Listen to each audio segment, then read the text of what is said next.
A paz do Senhor, meus amados irmãos, aqui quem fala é o pastor Otoniel de Teresina, Piauí. É com muita alegria que estamos novamente juntos para darmos continuidade à nossa leitura e estudo do Novo Testamento. Chegamos ao capítulo 6 de João, onde no capítulo anterior podemos observar que Jesus não necessita da intervenção do homem para agir. Ele faz como quer, quando quer e aonde quer. Nesse capítulo, iremos ver que Jesus pode usar o que aos olhos do homem parece pouco para fazer uma grande obra para a glória de Deus. Vamos juntos?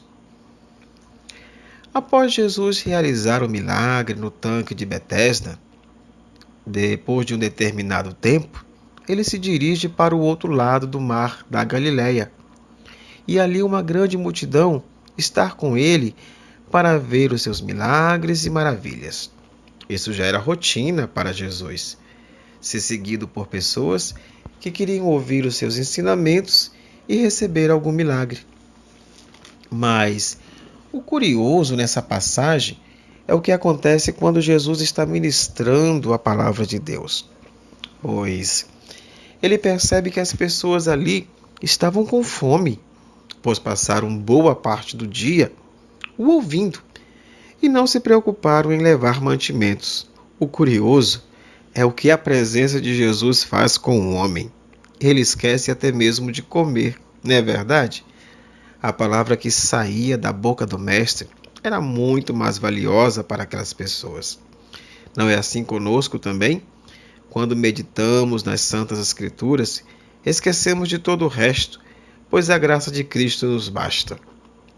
Mas, como Jesus cuida de todos e zela por todos, ele percebeu que o povo necessitava agora de alimento não para a alma, mas para o corpo. Então ele chama seus discípulos e pergunta: onde nós poderemos encontrar alimento para alimentar a todos aqui? Com certeza, os discípulos estranharam a pergunta, pois o número de pessoas que ali estavam era muito alto e eles não tinham uma quantidade suficiente de dinheiro para comprar alimento para todos. Entendo que nesse momento os discípulos saíram no meio da multidão perguntando quem trouxera alguma coisa de casa para ajudar. Tanto é que André encontra um garoto que havia trazido 5 pães e 2 peixes. Mas o que é isso perto de um número tão grande de pessoas que estavam ali?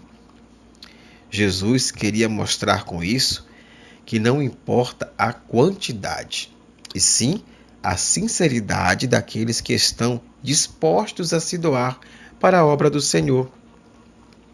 Eu tenho certeza que aquele garoto poderia muito bem se negar a entregar o que havia trazido, mas não foi isso que ele fez.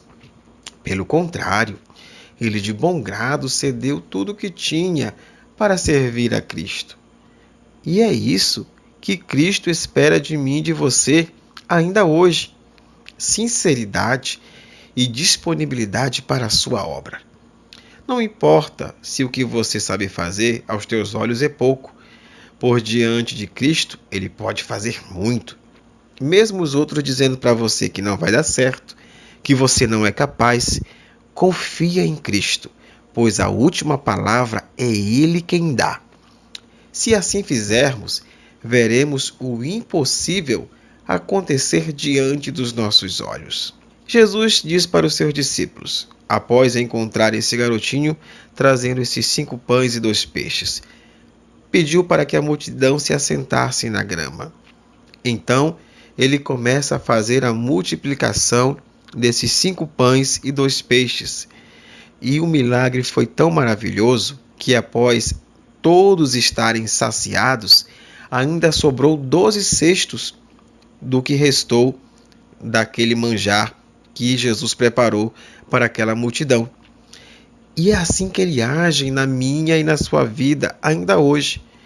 Quando ele quer, ele faz além do que nós pedimos ou pensamos.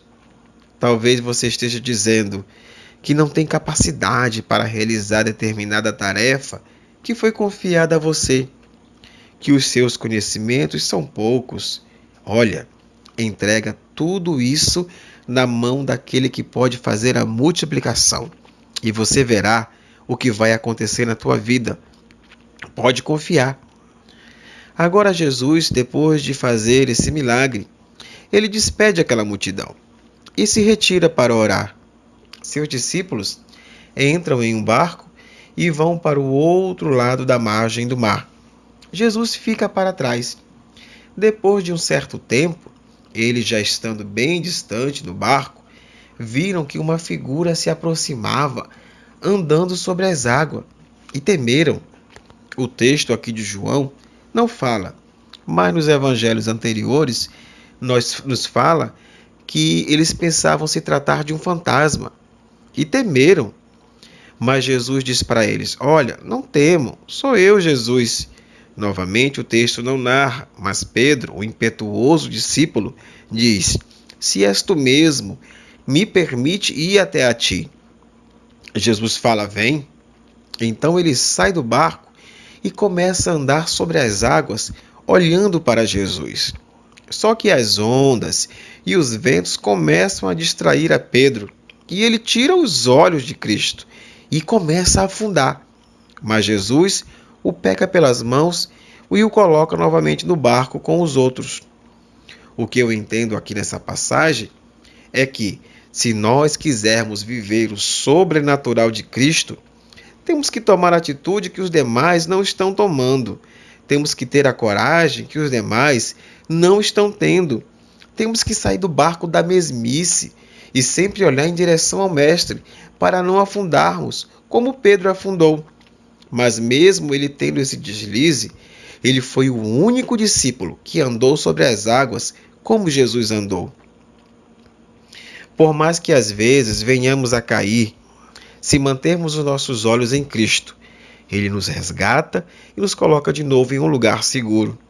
Mesmo o mar estando bravio, os ventos fortes, não tenha medo, porque quem está com você sobre esse mar é aquele que tem toda a autoridade nos céus e na terra. Vendo aquela multidão que Jesus não estava mais ali, entraram em seus barcos e foram até a Cafarnaum, atrás do mestre. O encontrando, o questionaram: Como chegastes até aqui? Jesus, conhecendo seus corações, disse: Na verdade, vocês não vieram atrás de mim pelos sinais que vistes, mas pelo pão que comeram e se fartaram. Trabalhai, não pela comida que perece, mas pela comida que permanece para a vida eterna. Aquele povo então começa a questionar a Jesus sobre as obras de Deus. E ele diz: Creio naquele a quem o Pai enviou. Mas a multidão continua a questionar: Que sinais podes tu fazer para que creiamos na tua palavra? Pois nossos pais foram alimentados pelo maná no deserto. Vejam só como é o coração do homem. Jesus acaba de realizar um milagre para que todos vissem. Mesmo assim, eles ainda duvidavam se ele era realmente o Messias enviado por Deus. E até alguns dos seus discípulos, o ouvindo falar dessa forma, o deixaram. Jesus se dirige aos 12 que sempre estavam com ele e diz: E vocês também não querem ir embora com eles? Pedro se dirige ao mestre e fala: Senhor, para onde iremos nós, se somente tu tens a palavra de vida eterna? Meus amados, muitos ainda hoje estão atrás de Cristo, somente pelo que ele pode oferecer fisicamente. Não estão buscando ter uma vida de servidão. O tratam como o gênio de uma lâmpada, onde apenas só sabem pedir e cobrar algo. Mas, felizmente, existem aqueles que estão de coração aberto para fazer a vontade de Deus, e estes verão o impossível acontecer em suas vidas. Que Deus nos abençoe. Até o nosso próximo encontro, se Deus quiser. Amém.